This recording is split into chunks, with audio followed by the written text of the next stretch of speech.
Sean todos bienvenidos a un nuevo video. Hoy vamos a ver a Platón y la República.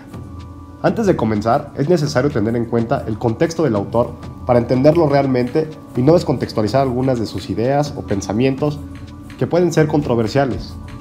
Primero que nada, Platón escribió la República en el año 375 a.C., que es un momento en que Atenas había pasado a convertirse en una democracia. También es la época de oro de la polis. Es un periodo en el que la antigua Grecia se conocería como la Grecia clásica. Platón, como muchos filósofos contemporáneos a él, son muy críticos de la democracia. Para él, como para su maestro Sócrates o su alumno Aristóteles, no es la mejor forma de gobierno. Ahora bien, tenemos una Atenas patriarcal, donde los ciudadanos eran únicamente hombres mayores de edad, propietarios y nacidos en la polis, en Atenas en este caso. Ellos eran quienes podían participar políticamente en la democracia. Sócrates, su maestro y mentor, fue condenado a beber la cicuta, a morir por la masa, que era dirigida por los sofistas, un tema que veremos en algún otro video. La República es una traducción de la palabra politeia, la cual es intraducible en realidad. Esta puede ser entendida como constitución, estado de derecho, ciudadanía, organización política, etc. Ahora bien, la República, la obra de Platón, consta de 10 libros, donde él va a plasmar sus ideas mediante diálogos. El personaje central es Sócrates, quien fue su maestro, como ya dijimos, y va a funcionar como un alter ego, es decir, va a ser un personaje por medio del cual Platón va a expresar sus pensamientos. Es uno de los libros más importantes de la historia y es crucial para el desarrollo de la filosofía occidental y de muchas otras disciplinas. Su influencia es absoluta, no solo en filosofía, sino en ciencias políticas, en la psicología, en economía, entre otras. El libro 1 comienza con la frase: ayer bajé a El Pireo. El Pireo es el puerto de Atenas, que se contraponía a la Acrópolis, que es la parte más alta de la polis. En la Acrópolis se veneran a los dioses, mientras que en el Pireo, como en todo puerto, se encuentra a nivel de mar, por lo que hay que descender. Se encuentra el mundo banal, el terrenal. En el puerto hay alcohol, hay fiestas, hay prostitución, entre muchos otros elementos dionisíacos.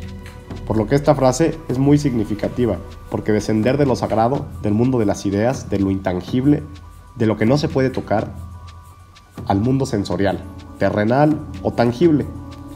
Esta dicotomía entre un mundo y el otro va a estar presente a lo largo de todo el trabajo de Platón. En el libro 1, Platón vio a Sócrates hecho personaje por medio de la mayéutica, la cual consistía en realizar preguntas y preguntas hasta que las personas fueran en sí mismas las que se respondieran. Era una forma de autorreflexión. Entonces este libro comienza con los personajes dando distintas definiciones de lo que es la justicia, y Sócrates refutando estas ideas con argumentos. Hay definiciones como dar a cada quien lo que le corresponde, o hacerle el bien a los enemigos y hacer el mal a los enemigos, entre otras. Para Platón, estas no son definiciones de justicia. Igual, para él, la justicia es necesaria para dar orden.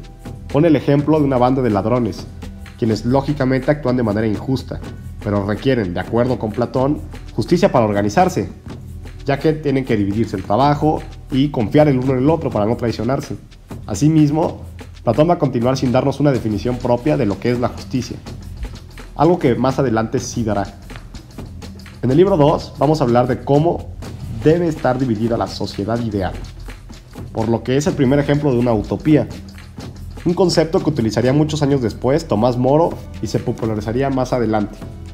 Utopía, etimológicamente significa no lugar, entonces se refiere a un lugar imaginario, ideal, donde todo funciona como debería, como alguna especie de final feliz de película de Disney donde todos terminan felices para siempre. Para él, su sociedad debe estar dividida en 3 clases: los gobernantes, quienes deben estar a la cabeza; los guardianes, quienes deben garantizar la seguridad interna y externa; y el pueblo, el cual corresponde a el conjunto de artesanos, agricultores, ganaderos, vendedores, comerciantes, etc. En el libro 3 va a hablar de la educación que debe impartirse a los guardianes o protectores de esta ciudad. Ellos tienen que estar instruidos en la música y en la gimnasia. De esta manera se logra una armonía entre lo físico y lo sentimental, sensible. Platón va a ser un ferviente defensor de la censura del arte. Para él es indispensable el control gubernamental para evitar el desorden o ideas contrarias a lo establecido. Es un opositor de Homero y de los mitos griegos, e invita a crear mitos, aunque sean mentira, pero que enseñen a la población su lugar en la sociedad y que se mantengan ahí. De ahí surge el mito de los metales, en el cual explica que cada clase es diferente porque tienen en su interior un metal particular: oro para los gobernantes, plata para los guardianes y bronce para el pueblo. Va a hablar también del bien común sobre el bien individual. También aquí propone que no exista la propiedad privada para los gobernantes ni para los guardianes. Cree que estos deben compartir la mesa, la casa, los hijos, a las mujeres, etc. Es una primera idea de lo que se conocería como comunismo. En el libro 4 va a hablar de las 3 distintas partes del alma, las cuales están en correspondencia con las 3 clases sociales que hay en la sociedad. Esta analogía entre Estado y el individuo es una comparación constante en todo el trabajo de Platón. El alma entonces se divide en una parte racional, que es el nous, en una parte irascible, que es el timos, y en la parte apetitiva, que es la epitemia, las cuales equivalen lógicamente a los gobernantes a la cabeza, los guardianes y al pueblo. La jerarquía social es necesaria para Platón, por lo que la injusticia tanto en la polis como en el alma es la sublevación de una de sus partes. Un estado justo y un alma justa tienen en común la virtud. Hay 4 virtudes para Platón: la templanza, que es el autocontrol y la moderación; el valor, la prudencia, que se podría entender como la inteligencia práctica; y la justicia, que surge de la suma de las otras 3 virtudes. En este capítulo también ofrece su propia definición de justicia, la cual es ocuparnos de lo que nos corresponde sin entrometernos en los oficios de los demás. En el 5º libro va a dar más especificaciones sobre esta ciudad ideal, el papel de las mujeres, que pareciera muy revolucionario, pero después hay ciertas contradicciones y las termina por establecer como el sexo débil, aunque no deja de parecer una idea progresista frente a su tiempo en la Atenas extremadamente patriarcal. También cree que los hijos deben ser los hijos de la sociedad en conjunto y no de una familia.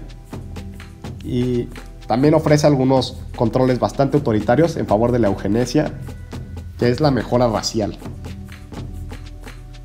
En el libro número 6 se encuentra parte de la ontología de Platón, donde quiere diferenciar el conocimiento filosófico del resto. Es aquí donde hace la división entre el mundo sensible y el mundo intangible. También aquí es donde considera que el filósofo debe gobernar, ya que él es el único que puede llegar al resto de las personas de la ciudad y conducirlos hacia la iluminación. Se encuentra la alegoría de la línea dividida, en el cual básicamente está diferenciando la opinión, que es la doxa, del conocimiento propiamente, que es el episteme. Profundizando aún más en esto, llega al libro 7, donde se encuentra la famosísima alegoría de la caverna, donde en muy breves palabras Platón plantea una situación donde un grupo de personas están encadenadas en una caverna frente a una pared. Detrás de ellos hay un fuego que no pueden ver, pero sí ven las sombras que se proyectan frente a estos. Para estas personas encadenadas, las sombras son la realidad y no son los objetos verdaderos. Platón explica que si uno de estos hombres saliera de la caverna, poco a poco se daría cuenta que toda su vida fue un engaño. Terminaría por ver el sol, el cual es una analogía al conocimiento puro, y lo contemplaría. Este hombre en algún momento tendría la necesidad de decirle la verdad a los que se encuentran en la caverna y regresaría a liberarlos. Ellos se resistirían, no le creerían o incluso lo tacharían de loco. Podrían llegar a matarlo. Y básicamente lo que hace Platón por medio de esta alegoría es explicar el mundo de las ideas, que es un mundo más allá de los sentidos, un mundo donde se encuentran los conceptos puros, frente al mundo sensorial, al mundo real, al mundo donde vivimos.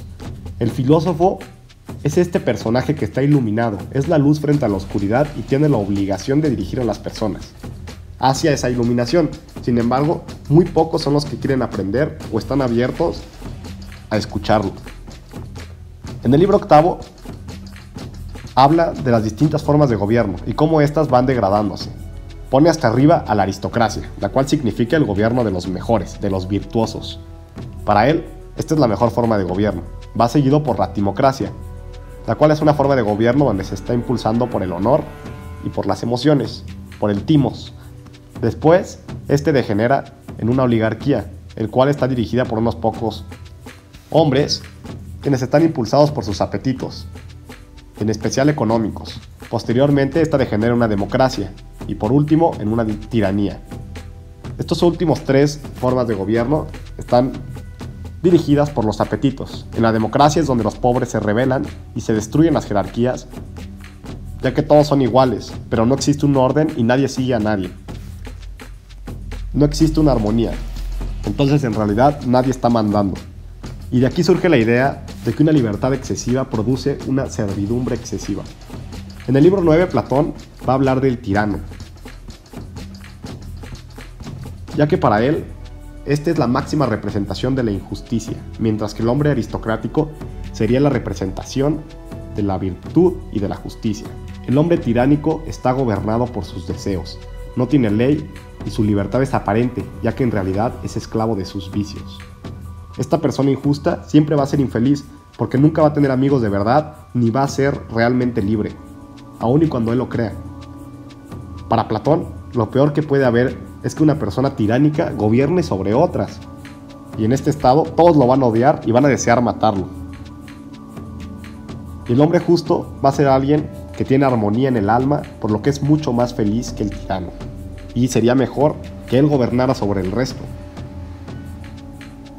Finalmente, en el libro 10, Platón va a enfatizar en su rechazo a los poetas,